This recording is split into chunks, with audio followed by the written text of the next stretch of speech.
Hello everyone, good morning and welcome to the Asian Climbing Summit 2025. My name is May Alyssa, your Master of Ceremony here at the Asian Climbing Summit. It's an honor to be here today among skilled and innovative individuals in the world of climbing. We get to hear from some of these individuals in these next 2 days with lots of opportunity to climb, connect, and collaborate with exhibitors, vendors, guests, and climbers.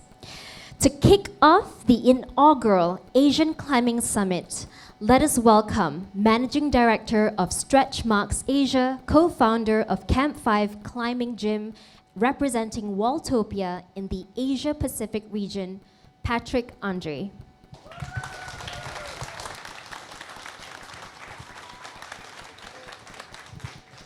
Yeah, hi, welcome to the Asian Climbing Summit. And first of all, I have to say, I didn't expect it to become so big. When we had this idea, it was actually last year, we had a crank competition here, over there in the Camp 5. And I don't know who knows about Camp 5, but we always had a market, like a market place where we had local vendors there. And last year, the first time, we actually had international vendors there. We had Miracle Chalk, and we had Virgin Grip from Czech. Thomas, I don't think he's here.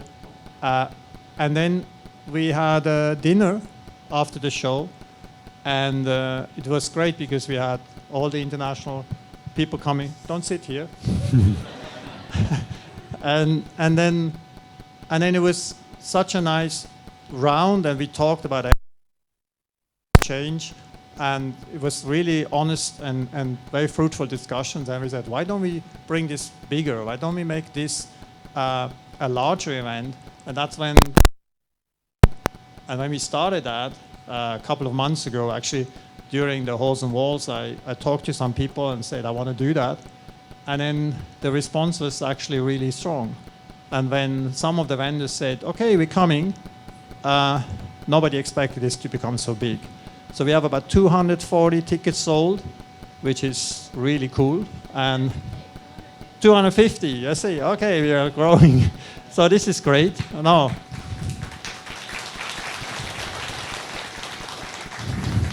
Okay, so my presentation is a bit ad hoc. I have slept about 3 hours in 5 days.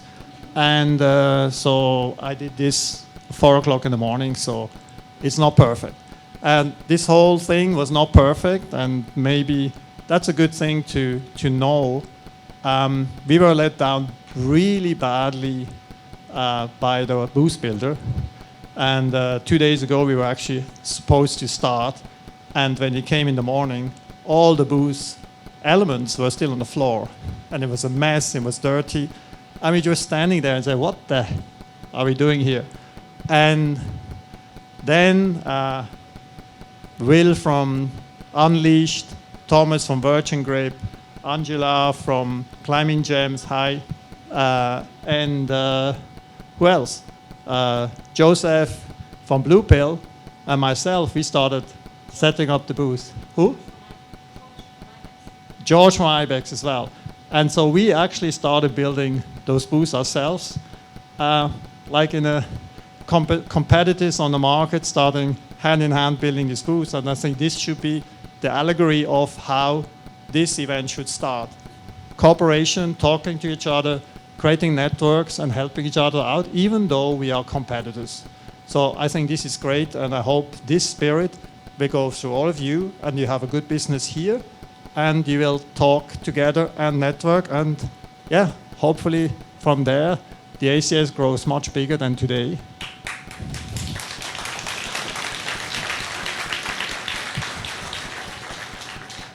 Okay, I have prepared a little bit of an outlook. Where are we going? What is the Asian market? And remember, we have a lot of Europeans and Americans, North Americans here, and a lot of people from Asia. We have gym owners here, we have brand owners, we have manufacturers here. And of course, everybody here comes with a different expectation. Some of the vendors ask me, is it worthwhile to come here, to start production here? Some of my clients say, can I really build a climbing gym? Is it a business that works? So here is a little bit of an outlook of why I say, yes, it's worse. This, before I go into the future, I go into the past. Who knows this? All the Singaporeans know this. This is when I came to Malaysia about 23 years ago. This was how climbing walls looked like. Who knows this brand? Pyramid. Pyramid brand. And what is interesting, and I really need to show you, this is a boulder wall, by the way.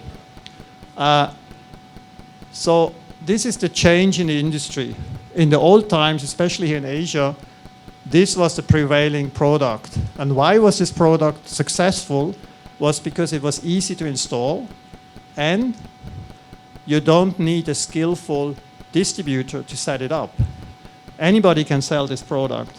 But unfortunately, this product is not there to create a product which is movement. It doesn't actually make us enjoy this. This is just straightforward vertical climbing. There's no angle change. It's really hard to develop movement, and without movement, we have nothing to enjoy. But it was, for the manufacturer, it was easy, but it was not client related. And we know since the inauguration of the iPhone how important it is that we create a product that is important for the customer, not for the manufacturer. And so this is the change. Another one is this one. 20 years ago, 2005, we opened Camp 5 climbing gym. At that time, 2,500 square meters of climbing in Asia in a market that did not exist. And I'm showing you this not only because we have a 20 years anniversary this year. This is also what presidents does. You set up something which is totally crazy at that time, but it sets a precedent. First, real large, full-service climbing gym inside of a shopping mall. First one with aircon. First big gym in Asia.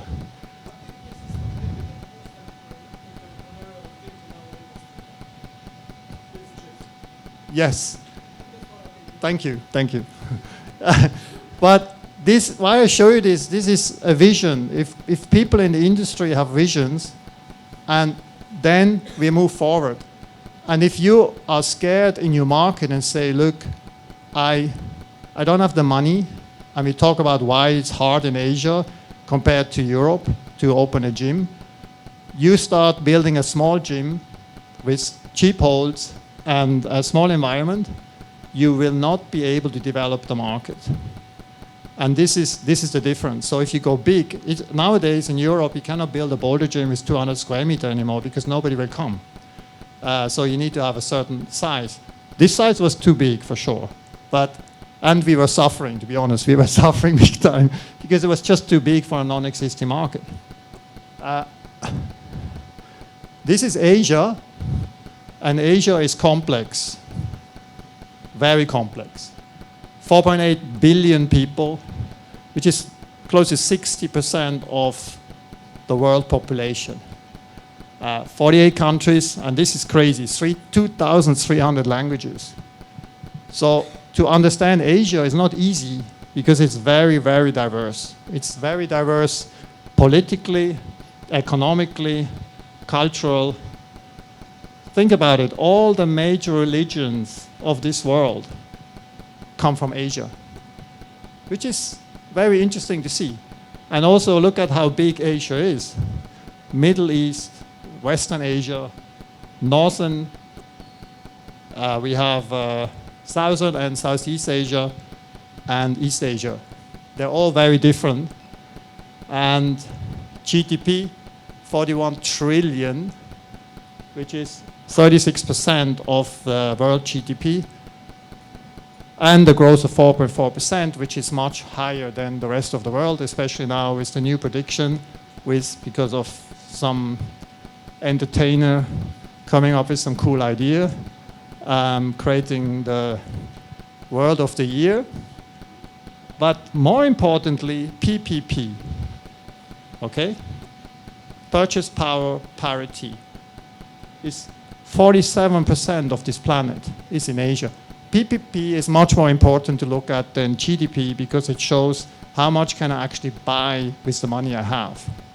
Unfortunately, climbing holds, climbing walls are the same price here than they are in Asia. They are in Europe, and that is one of the biggest inhibitor for the business here to start because capex is much higher compared to European. We have maybe less operation overhead, but the capex overhead and the ROI is different because it costs more in relation to the power of our currencies. I mean, I'm not talking about Singapore or Japan and Korea, but I'm talking about the rest where growth happens. And this is growth. Sorry, I'm too early. Median age. Median age, of course, Africa is crazy compared to the rest of the world. But here we are still on 31 years. But then the reality is North America is actually 42 years, and it's only so low because of Mexico. And interesting, Japan, 47 years, very matured society, aging society. Population, East Asia. Looking at climbing bouldering of development of the last year, I took 2018, which was just before COVID. Because we had a huge growth in 2019 and then of course a big drop. And then we started recovering again in 2022. So I look at 2018. China had, okay, I took this from ChatGPT, they're much smarter than me. So you can find this out as well. So 338, if you guys from China know better, you tell me. And 540 gyms in Japan. This is 2000, oh, what happened here? 2025, we have close to 900 gyms in China, which is crazy. It's nearly 3 times growth. And Japan, 600, not a very big growth, not so much a growth. And now also we have actually nearly stagnation in Japan at the moment. And I don't have the numbers of 2018 for Korea, but we still have a considerable amount of climbing gyms in Korea. Of those, of course, in Japan and Korea, many of the climbing gyms are relatively small, but it still shows a huge penetration. Southeast Asia, smaller market, the fastest emerging market, 700 million people, and I'm looking at some of the gyms in 2018. Thailand, 2018, entire Thailand had 6 climbing gyms. 24. Okay, 4 times growth in 7 years. Philippines, 7. And the guys in the Philippines know what a climbing gym was up to 2018. Is Christoph here? Yeah. So this guy opened a first climbing gym, a bouldering gym, during the pandemic. And last year opened his second gym, and by opening his second gym, he started a hype. Now we have talking about 6, 7 gyms in the making. Some of you guys are here, which is great, of gyms to be built or just recently built. So we are talking here 5, 6 gyms alone in Manila coming up within about 15, 16 months. This is crazy compared to what we had before. 28 gyms by the end of this year. Malaysia, the same. We had 6 gyms. We had 1 gym in 2008. No, we had 2 gyms. Camp 5 had 2 gyms in 2017. Then in 2018, we started really growing. Now 26, and many more coming. There's about 5 projected within the next 12 months coming to Malaysia. So we might be crossing to 30. And Singapore, there were 13. And now we have 38. And Singapore is different because Singapore had a big increase during the pandemic, but just because the people could not go in to the gyms and they had a limitation. So a lot of people opened other gyms. And then when the pandemic was over, they were a bit overserved. And so now there were, I think 44 was the peak. And now it's about establishing on 38. I don't have much numbers of India. And it's also emerging. Now it's really stuff happening. But the market is insane in South Asia. 2 billion people. And this is a market to observe as well. And this will come. They have issues with tariffs as well. Very high import tax. It makes it difficult if you do not produce in India itself. But the market is coming, and this one will be really, really strong market. This one, we have Maki here from South. Oh no, this one, sorry, this one is, I have no idea what's going on there. No data, but you know, it's still 80 million people, and they also climb. They have big mountains, beautiful mountains in Kazakhstan and stuff. So I mean, they have a mountaineering culture, but not indoor culture.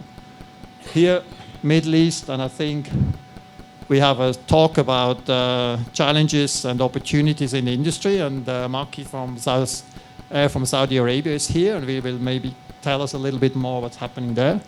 So I have also less idea, but in Dubai is opening about 3 to 4 climbing gyms this year, also happening big time, very, very fast. Okay, I'm looking at Asia again in forms of global trade. And this is, okay, a bit more statistics, but I think it's important for you to see what's happening. Global trade was a little bit left over of globalization, not of globalization, but of colonialism, where the rich countries were using Asia and Africa and South America as cheap resources, supply of cheap resources. Outsourcing capitalism, where you get to low labor countries and produce cheap, and they produce for you the pollution, and you have clean air in Europe and can be very happy because you buy all the products. So actually the source of pollution comes from Europe, because if the European would not buy all this, nobody has to produce it. But these countries have to produce it. They have the trash, and they even buy trash back from Europe in containers and dig it down in the ground. By the way, Malaysia does that too. So this was always how also Asia was looked at. Of course, not Korea and Japan. But what's happening now is a change. The supply routes before was, let's say, production in China, Southeast Asia, Vietnam, wherever, went, and this actually happened in our industry as well. It happened in our industry. We were producing here, we ship it to Europe, there it gets quality checked,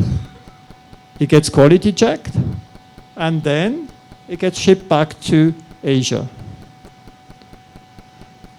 Those products produced here in Malaysia and in Thailand and others, they were sent back to Europe and the USA and brought back, and then we had to pay tariffs on them, which is silly. And this is very silly if you look at these graphics. It's not only silly economically, but it's also very, very bad ecologically, because it's only able because it's of cheap transport. This one also gave it some. So now this is the new deal. And some of you guys who are sitting here, they started to understand that the market is growing and we should be able to serve from here. And so that's why now there's a lot of production in China, and they started, some of the manufacturers said, okay, we start distributing right away out of China. We have a Chinese warehouse, we produce, I'm talking about gear, not only climbing holds, and we're selling everywhere. And this is important for you guys who come from Europe to understand what's happening in, I just check whether it's a beamer, no. What's happening here? We are in Malaysia, we are part of the ASEAN trade agreement, which is mostly Southeast Asia, and we have deals with many countries in Asia. When they send to us from ASEAN, we do not pay taxes on import. But we pay taxes on import from Europe. Indonesia, 35% plus VAT. India, sometimes 50%. Pakistan, 50%. Philippines is also pretty high. import, and it's import on goods plus transport, tax plus VAT. So you buy a handhold in Asia produced in Europe, costs you about 50 to 70% more than you buy it in Europe. So how do you open a climbing gym? Buying the handholds in Europe. If there is an option of buying a handhold in China or in Asia, you will definitely go for this option because it's cheaper. And if we want to accelerate the growth of our industry, we have to get cheaper here so the capex goes down so more people can take the risk and build new gyms. So this is what's happening now, and this is the future. Okay? And it will be to and fro, not only one-sided. Okay. This is not a test whether you're a robot or not. This is actually a picture of, who knows this? Shanghai. Every single vehicle on this is an electric-driven vehicle. If you have been, I mean, you are staying there. If you have been in Shanghai and remember how it was 10 years ago, Shanghai suddenly is clean air. And you're not that yet, but it's much cleaner. And it's quiet. It's quiet. Because every car is electrical. And this is an innovation. This is the revolution. Mobility revolution is not coming from Europe, it's coming from China. And this is another shift. There will be more and more innovation coming from Asia and not from the industrial world. Not from Europe and not from the USA. This is a big change. So here, looks very smart, and I have no idea what it is. The great Internet of Things, you have heard of it, like totally integrated retailing, digitalized city planning, and so on.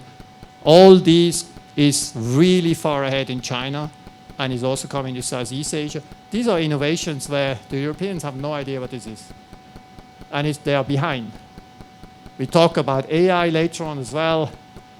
The development of AI in Europe, in China is really, really far. Solar technology, battery production, the innovation comes from Asia now. This, I wanted to show you that. Who knows these guys? These are 4 of the main manufacturers currently in Asia.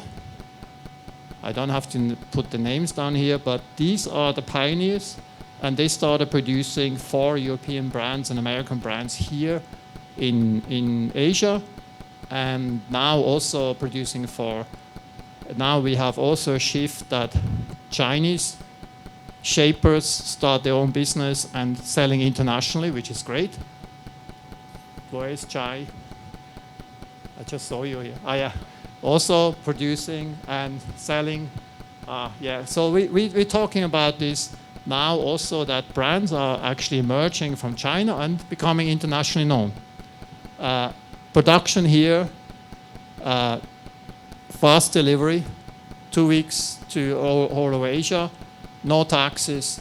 So now if this is existing, it will be very hard for a European brand to actually exist here or to sell here, because unless it's Singapore or Malaysia where there's not really taxes on it, other countries it's very difficult. Yeah, so that's about it. I wish for you to have the same spirit that I just mentioned. Please network, contribute when people will have been speaking. It was actually hard for me to get all the people to sit here for the discussions, because nobody really wants to stand like me in front of everybody. So we made roundtable discussions, so people have actually, it's easier, you're not just like in the cage. And so we were talking about various topics which we thought would be interesting for you guys. And please sit in and contribute, ask questions, and then hopefully from there something bigger grows. So that's for me. Thank you very much, and have a very good show.